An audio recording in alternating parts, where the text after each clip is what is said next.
माननीय मुख्यमंत्री जी नीतीश कुमार जी से मैं जानना चाहता हूं और पूछना चाहता हूं कि 2010 में मनियारी में वो आए थे और बोले थे कि मनियारी को हम प्रखंड का दर्जा देंगे, मनियारी को हम प्रखंड बनाएंगे और नहीं तो वोट मांगने नहीं आएंगे। वह किस नैतिकता के आधार पर अपने उम्मीदवार के लिए वोट मांगने आ रहे हैं? घूस देते थे, 10-10 हजार 20-20 हजार नहीं लगता था ट्रांसफार्मर के लिए। लेकिन हमने अपने कार्य ये 15 नीलाभ जी को और मुकेश जी के जो पार्टी से वो आए हैं तो सिंडिकेट उनको खड़ा किया, जनता सिंडिकेट खड़ा किया है। आजादी के बाद आज तक जितना सड़क मैंने अपने 5 साल में बनवाया किसी ने नहीं बनवाया। पोस्टर लगा दिया गया है कि सड़क नहीं तो वोट नहीं। कुर्नी विधानसभा में इस वक्त मौजूद है और एनडीए की तरफ से जो प्रत्याशी है केदार गुप्ता जी हमारे साथ मौजूद है। सर बहुत स्वागत है। चलिए आपको भी बहुत बहुत स्वागत कि कुर्नी की धरती पर आकर के लोगों की राय और हमको भी मौका दिए हैं अपनी बात रखने का। लड़ाई किससे है आपकी? यहाँ आपको दिख रहा है कि लड़ाई किसी से है? यहाँ एक तरफा मामला है, यहाँ कहीं किसी से कोई लड़ाई नहीं है। तमाम लोग से आप पूछ लीजिए। जब हम मिल रहे हैं तो लोग कई तरह की शिकायतें भी कर रहे हैं, कई जगह पर सड़क नहीं है। दूसरा मामला ये लोग बता रहे हैं कि बड़ा प्रखंड मुख्यालय है, एक अलग प्रखंड की मांग भी हो रही है। तो आप क्या इस बातों से इत्तेफाक रखते हैं? देखिए, प्रखंड के मामले में मैं कहना चाहता हूँ 2015 में जब मुझे काम करने का मौका मिला तब विधानसभा के सभी सत्र में मैं मनियारी को प्रखंड के दर्जा बनाने का मांग उठाते रहा। यह कोई मुजबानी बात नहीं कर रहा हूँ, विधानसभा के रिकॉर्ड में जाकर के दिखवा लीजिए। माननीय मुख्यमंत्री जी नीतीश कुमार जी से मैं जानना चाहता हूँ और पूछना चाहता हूँ कि 2010 में मनियारी में वो आए थे और बोले थे कि मनियारी को हम प्रखंड का दर्जा देंगे, मनियारी को हम प्रखंड बनाएंगे और नहीं तो वोट मांगने नहीं आएंगे। वह किस नैतिकता के आधार पर अपने उम्मीदवार के लिए वोट मांगने आ रहे हैं? 17 के बाद से तो आप लोग सरकार में आ गए थे, पंचायती जो विभाग था आप लोगों के पास था, तब क्यों नहीं हो पाया ये? देखिए, पंचायती विभाग से नहीं होता है, सरकार के जो मुखिया होते हैं उनकी मंशा पर निर्भर करता है प्रदेश का विकास और प्रदेश का कार्यक्रम। साथ ही में न थे 17 से लगातार? साथ थे, लेकिन उनकी मंशा साफ नहीं था। हम लोग कहते थे, मैं तो बीजेपी के विधायक के रूप में अपने प्रखंड का मामला उठाते रहे। आप जाकर के नेट पर देख लीजिए, जितना सत्र चला है 5 साल में मैं सभी सत्र में मनियारी को प्रखंड के दर्जा बनाने का मांग किया हूं।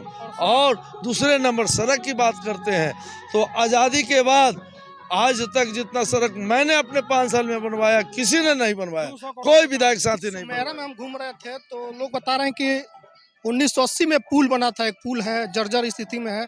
उसके बाद आप प्रत्याशी हुए, मनोज कुशवाहा जी भी पढ़ते रहे, अनिल भी रहे विधायक, किसी ने ध्यान नहीं दिया। 80 के बाद से वैसे ही पुल पड़ा। देखिए, जहाँ तक पुल पुलिया का मामला है वो छोटा पुल है, उनको तो पंचायत स्तर से भी बना देना चाहिए था।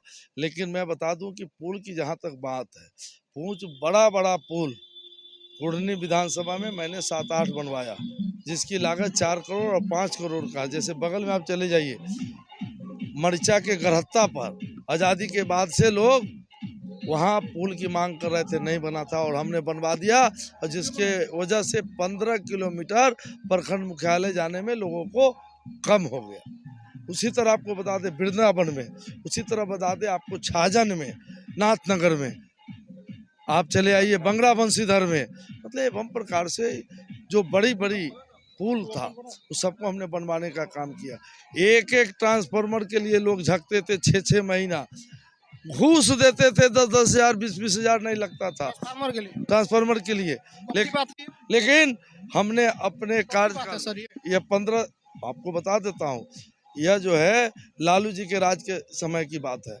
और मैं बता देता हूँ कि अपने कार्यकाल में 15 से 20 में अपने पूरे कुर्नी विधानसभा के सभी पंचायतों में 10-10, 15-15 आपको ट्रांसफार्मर लगवाए। जहाँ तक सरकार की बात आप कहना चाहते हैं तो सरकार से नहीं, सरकार में तो मनोज जी थे मंत्री, कहाँ इतना, वही नीतीश कुमार जी मुख्यमंत्री थे, कहाँ इतना सड़क बनवाए? बताइए, यह जो सड़क बना हुआ है हमारे कार्यकाल में बना है। काम नहीं किए तभी तो जनता ने 12,000 वोट से आपको जिता दिया, वो हार गए थे। लेकिन इस बार उनका दावा है कि 25,000 वोट से हम जीत रहे हैं। आपको जनता से पूछे ना, पिछले बार जो है उनको लगभग 12,000 वोटों से कुर्नी की महान जनता हराने का काम किया था। इस बार कुर्नी की महान जनता उसे दोबारा से हराने का मन बना लिया।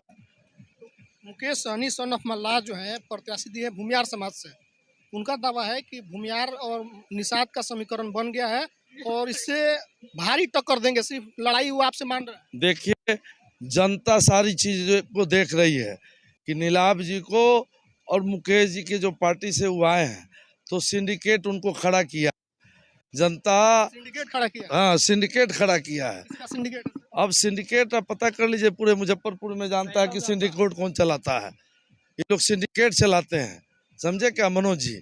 इसलिए सब जनता जान रही है कि इनको वोट काटने के लिए खड़ा किया गया। इतना कोई बुड़बक नहीं है, चाहे हमारे ब्रह्मर्षि समाज हो, चाहे हमारे निषाद भाई हो, इतना मूर्ख लोग नहीं है। अब सब जागरूक हो गया है। सहनी वोट कटवा नहीं, वोट कटवा नहीं मैं कह रहा हूँ, मैं उनका कहना है कि हम बीजेपी को हराने के लिए हैं। तो बीजेपी के उम्मीदवार का क्या कमी है, क्या गलती है?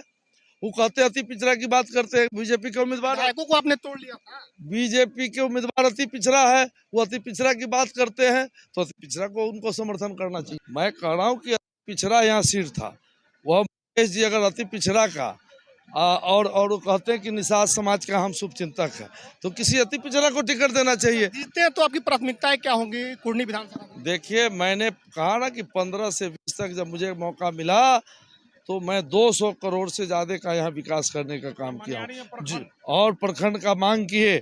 इस बार जो बचा हुआ काम है उसको मैं कराऊंगा। एक ऐसा भी क्षेत्र है जहाँ पे पोस्टर लगा दिया गया है कि सड़क नहीं तो वोट नहीं। अब देखिए, मैं तो सब जगह घूम रहा हूँ, मेरे लिए वो लागू नहीं है, जो मंत्री रहे हैं उनके लिए लागू। ठीक है, हमारे साथ बीजेपी के प्रत्याशी थे, इनका कहना है कि हमारे लिए लागू नहीं है और जब हम 15 से 20 तक थे खूब काम किए, खूब नाला सड़क बनवाए। इनसे बातचीत हुआ, तमाम बातचीत पर आपकी क्या प्रतिक्रिया कमेंट बॉक्स में लिखिए। फेसबुक पर देख रहे हैं तो वीडियो शेयर कीजिए, यूट्यूब देखते हैं तो चैनल को सब्सक्राइब कीजिए। धन्यवाद।